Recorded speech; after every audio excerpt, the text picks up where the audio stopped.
Good, happy Sunday morning, everyone. I'm Riley King in our Washington, D.C. studio. As you can see, this is the U.S. Capitol building in Washington, D.C., and welcome to this Sunday morning edition of The Morning Show with Riley King. Thank you for joining us for this Sunday morning, Sunday, January 3rd, 2021. We have a lot of stuff we're going to be talking about today in the morning show with Riley King. We have a jam-packed show, so let's get it started. So sit back, relax, grab your cup of coffee, and enjoy the morning show with Riley King.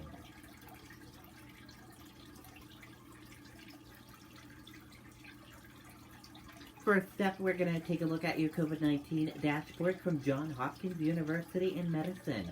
Let's take a look at that right now.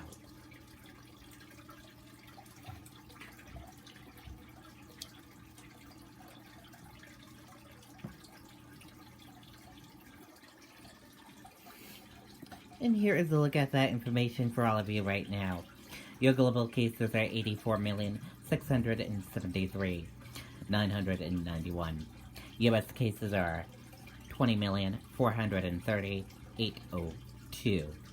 Global deaths are 1,837,649. U.S. deaths are 350,214. That's a look at your COVID-19 dashboard from Johns Hopkins University in Medicine.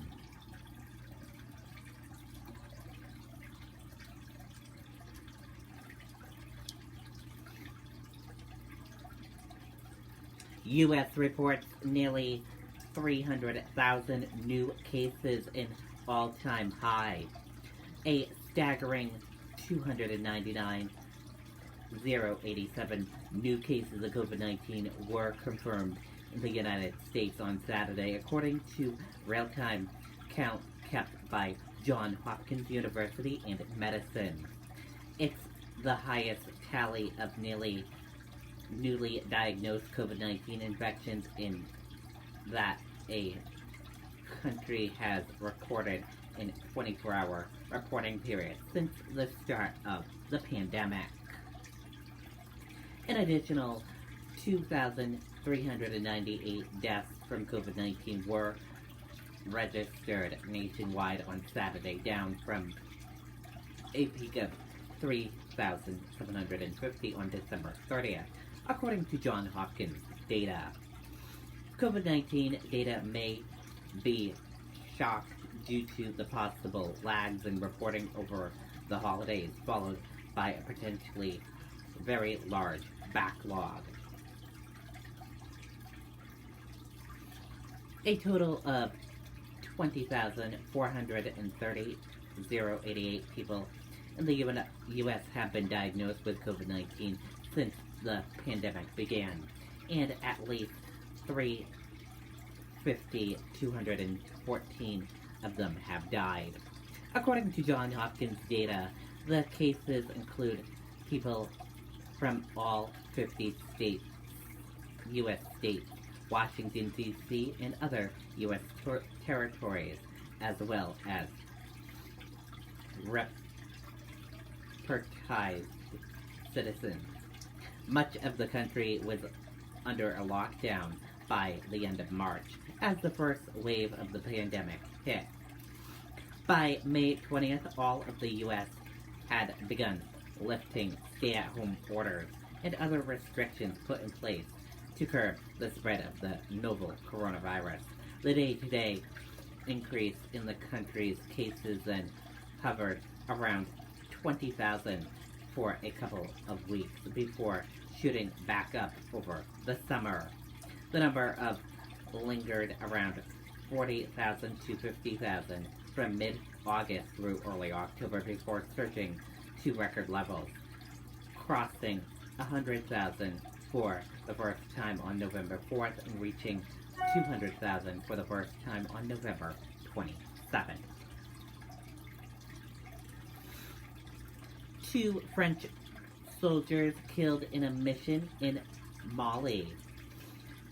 France has announced that 2 French soldiers were killed in the African nation of Mali when an improvised explosive device hit their armed vehicle. After pardon Black Water Guard defense, I acted correctly. One of the four former government contractors pardoned by President Trump in a shooting death of Iraq Sullivan says he feels like he acted correctly.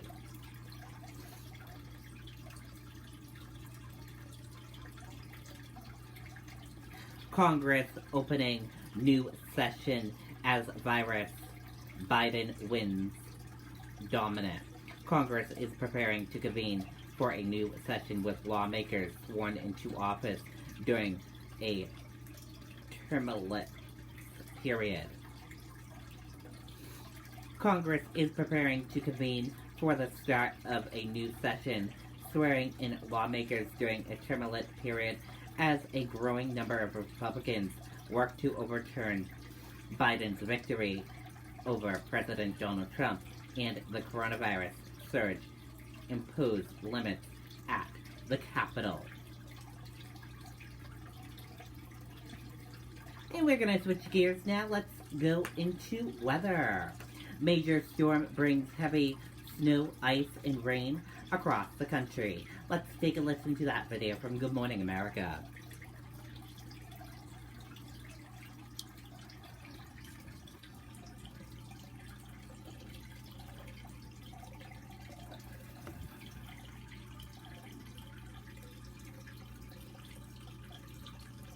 New Year's storm bringing snow, ice, and rain to millions of Americans and creating some really dicey travel conditions in some cities. Oklahoma seeing record-breaking snowfall. Up to 10 inches of snow fell east of Oklahoma City. The conditions turning roads into sheets of ice across the Midwest, creating just a nightmare for drivers. And the storm is now hitting the Northeast and threatening travel plans. This weekend, hundreds of flights have already been canceled or delayed. And Sunday is expected to be the busiest travel day since the pandemic began. ABC's Trevor Ault is at LaGuardia Airport with how the weather could snarl the return home for many people. Trevor, good morning. Good morning, Whit. Despite those extensive travel warnings, the TSA says it screened nearly 15 million people from December 18th to the end of the year. And now with potentially the biggest airport crowds of the holiday season and even the pandemic expected this weekend, this weather could make it a lot harder for many of these people to get home. This morning, a major storm impacting much of the U.S., causing travel delays during one of the busiest travel weekends of the year. A couple stranded on this interstate in Texas for 14 hours due to snowfall, each passing minute leading closer to a medical emergency as one diabetic passenger tried to manage her blood sugar with the very few snacks in her car. I'm trying not to take my medications right now because I don't want my sugar to drop too low because we don't have much of anything in the car. Parts of the state getting up to 10 inches of snow from the New Year's storm. In Kansas City, drivers struggling to stay on the road due to icy conditions, with multiple cars overturned, tractor trailers crashing, one stuck in a snowy ditch. In Oklahoma, snow and ice knocking out the power to thousands, dangerous driving conditions throughout the state, this car sliding off the road into a ditch, this tractor trailer overturning, destroying a guardrail. And in Illinois, trees weighed down by snow and tugging on a power line, sparking a fire. Turn everything off, David! This as the holiday travel comes to an end. Despite CDC warnings to stay home, today and tomorrow could be the busiest travel day of the season, with hundreds of flights canceled in the Midwest and warnings of more extreme weather to come. Now, the number of people flying this holiday season is down more than 50% from 2019, but there will still likely be well over 2 million people who are screened at airports just today and tomorrow, and that is even with this weather causing lengthy delays and cancellations. Whit. All right, Trevor, thanks. So that major storm is still working its way through the Northeast this morning. For the latest on the track, let's go to meteorologist Brittany Bell from WTVD, our ABC station in Raleigh, North Carolina.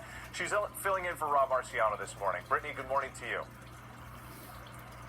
And good morning to you too. That dangerous travel continues this weekend, and this is just the first round. That second round arrives on Sunday, bringing even more rainfall and snow. So let's get right to it, looking at the maps. We currently have those winter weather advisory and winter storm warnings all across the Northeast, even farther to the south, watching flash flood alerts. So that could lead to wet roads as well across South Carolina and Georgia. Here's a look at the radar. We have that snow and ice continuing to fall, making for messy roads farther to the south. That second round, that second storm, that will start to move to the northeast heading Saturday into Sunday.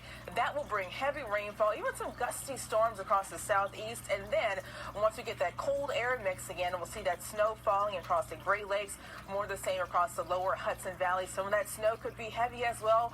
More ice mixing in, and that can make even more issues across travel roadways. Still watching that heavy rain too farther to the south across portions of New Jersey, and then we'll continue to watch that mixture of rain and snow moving across West Virginia. So once again, we have two rounds. That first round bringing heavy rainfall, also more snow today.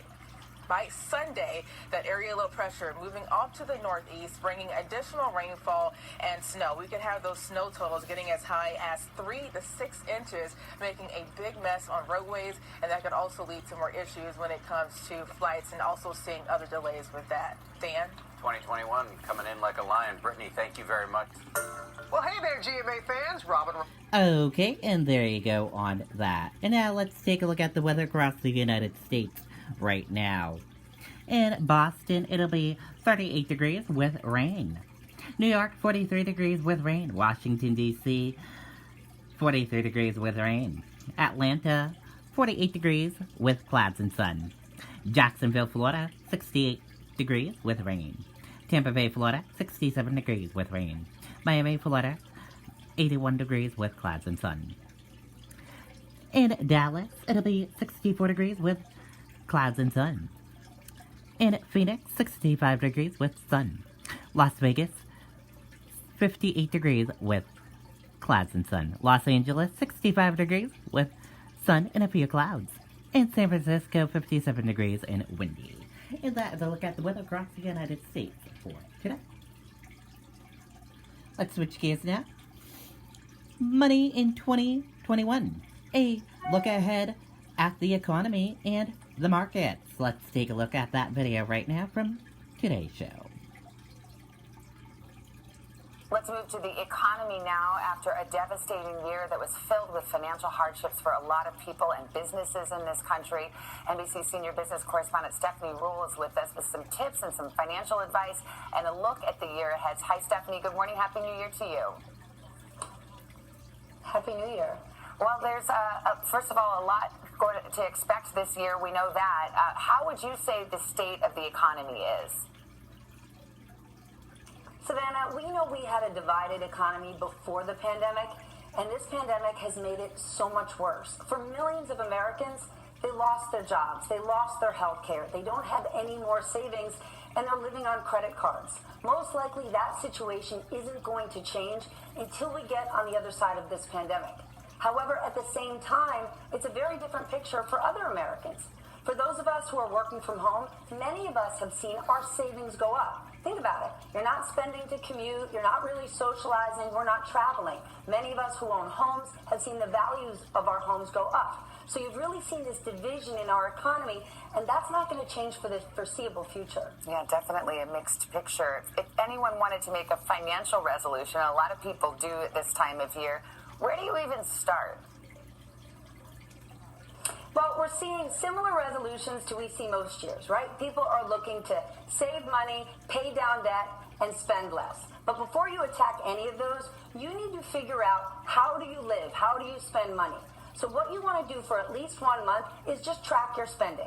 Don't change your habits, don't judge your habits, but for 1 month, see where all of your money is going. Think about it like leading into a diet. You can't suddenly go on a restrictive diet until you know how to live, until you know how your life goes. If you know what your biggest, most important expenses are, you know you're probably going to have to keep those, and you can get rid of some others. You know, what if you want to get rid of debt? That's your resolution. Do you have any advice?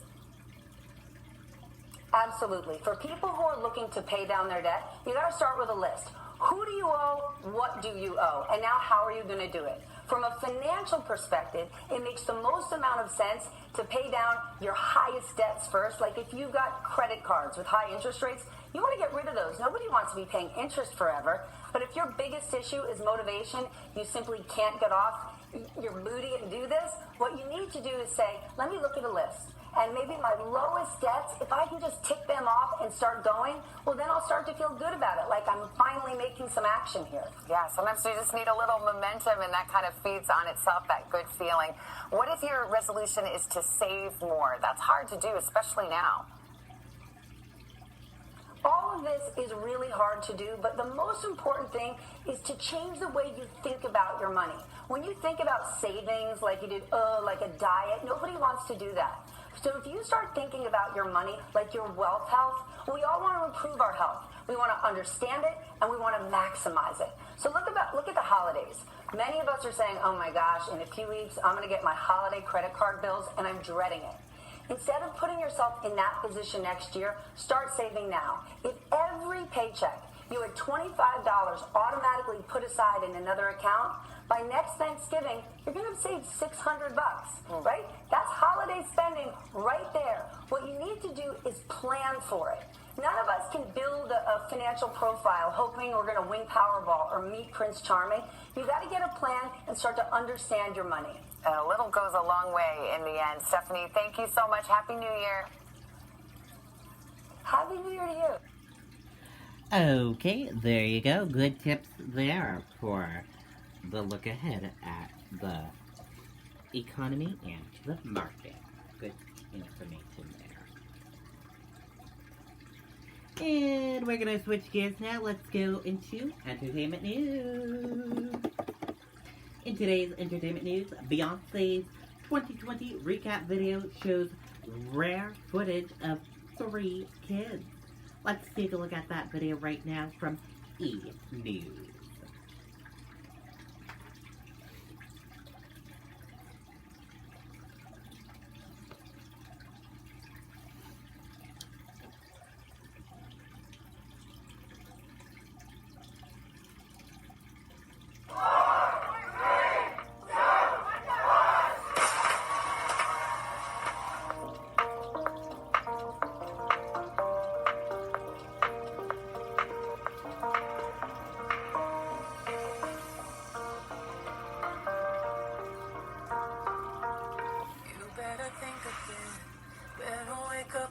You're part of something way bigger. Tina, they're already lined up. Look, I'm about to cry. It's 8 o'clock in the morning and they're already lined up. Ain't no secret. I'm very proud and honored to be a part of the Disney family and to help present the Disney Songbook Sing-Along in partnership with Feeding America.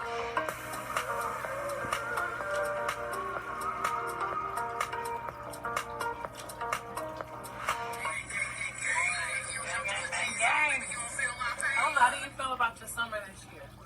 Did you have a good summer? Yeah? What'd you do? Girl, I never trade you for anybody else. Okay.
Okay, and there you go.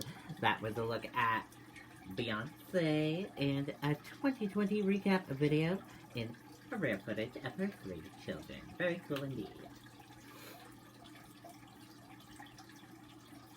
Nicki Minaj reveals son's face in the first full baby photos.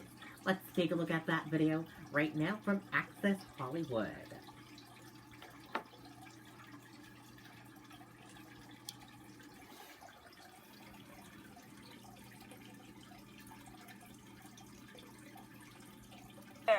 Nicki Minaj kicked off 2021 with a special introduction. The rapper revealed her baby boy's face in a series of Instagram photos on January 2nd, giving fans their first full look at the 3-month-old and his adorable cheeks. Nicki welcomed her first child with husband Kenneth Petty in Los Angeles on September 30th, Access Hollywood confirmed. Though the hip-hop superstar's newest post delivered the most personal look into her motherhood experience yet, she is still keeping other major details under wraps, including her son's name. Don't think the 38-year-old doesn't have a lot to say about her and Kenneth's bundle of joy, though.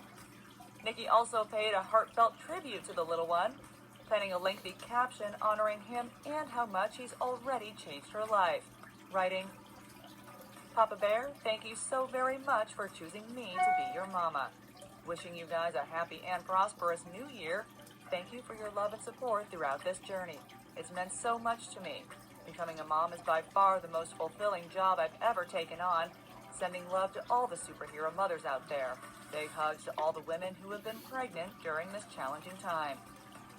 Nicki couldn't seem more over the moon about her new chapter, and it sounds like Papa Bear is just as excited as she is. Ahead of the holidays, the infant did his best to say hi to his famous mom's Twitter followers. Say hi to the bud, Papa Bear. Say hi. What you doing? Say something. Oh, you said hi to the bud? Good boy. Good boy. Fans likely won't have to wait long for more from Papa Bear. In late 2020, Nicki promised a closer look at her personal and professional life with a 6-part docuseries coming to HBO Max. I'm very excited to finally share with you guys that my docuseries is coming to HBO Max. And it's going to give you guys a raw, unfiltered look at my personal life and my professional journey. And I can't wait to share it with you. Okay, and there you go. Awesome, awesome. And switching now, let's take a look at your celebrity birthdays for today. Let's see which celebrities are celebrating a birthday for this Sunday.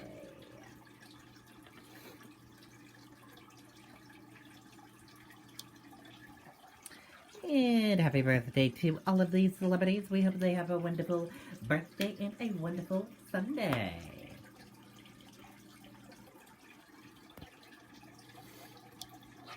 And thank you for joining us for this edition of The Morning Show with Riley King, broadcasting live here in our Washington, D.C. studio. And we'll leave you a look at the Capitol building, as you can all see there. Thank you for joining us. Have a wonderful Sunday, everyone. See you back here tomorrow for another edition of The Morning Show with Riley King. And see you back here later on with more news coverage.